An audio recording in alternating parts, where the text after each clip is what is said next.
I'm waking up. Waking up. This is Pam and Gary on News Talk 1480 WHBC. Oh my goodness, I'm such a huge fan. It's 9:42 on News Talk 1480 WHBC. And, there are many of you out there during the summer months and have been looking for a job, maybe looking for a job since springtime, but have not been able to find one. Well, we've got an expert on the phone, an employment expert, by the way, CEO of the executive search firm RJ Byrd, Chris Brown. Good morning, Chris. Good morning, Pam. How are you? I'm doing well because I have a job. But there are folks out there who have been looking for a very long time and really don't know where to turn next. Are there any tips that you can give them to get started? There are. It's one of those things that we're doing to coach people, even down here. We're based in Dallas, Texas, so the employment market's a little bit different. But you can't find a job sitting at home waiting for someone to call you. You got to get up and you got to get in front of these folks, and whether that's taking a temporary assignment, even though they might be underemployed, do it anyway because it's still building a resume and showing that you're actually doing what you need to do between career moves. And one of the other things, too, is to volunteer. A lot of these guys are doing team-building events and giving back to the community, and you just never know who may be volunteering that day or that week, and it's just a great opportunity to get in front of folks. All right. What about temporary agencies? I know sometimes people rely on those maybe to get some work and keep their fingers crossed they could go permanent. You're exactly right. In just kind of mentioning being underemployed potentially, one of the things that's got to be hurting people is when it's time for you to be able to put food on the table, you got to do what you got to do, right?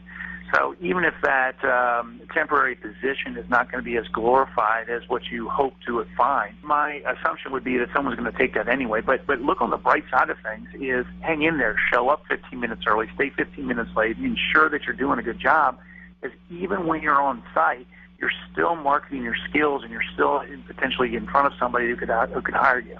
What about resumes and cover letters and things like that? It's been a long time since I've had to apply for a job, but I know it's way different than when I did it last, and people maybe need to make sure that they're doing it in what's a more accepted way today.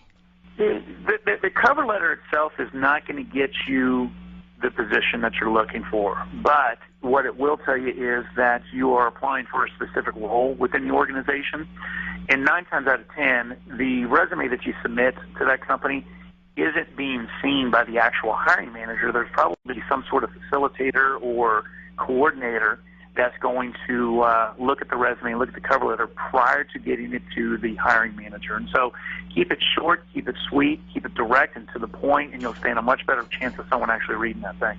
Okay, and what about the number of jobs you apply for? Does it make a difference, if you send out 100 resumes is quality better than quantity?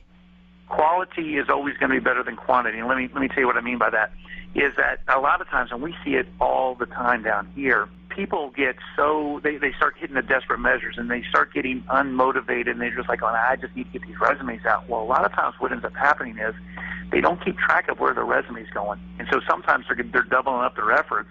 And a lot of times, too, with that cover letter or that email, the Dear John email that they're sending out, they haven't bothered looking at who it's addressed to. And so a lot of times I get things that are sent directly to me that don't even have my first name on it. It has the previous emailer's first name, and it's just kind of, okay, this individual has hit desperate measures and not even paying attention to what they're doing, and that's my first evaluation of this individual.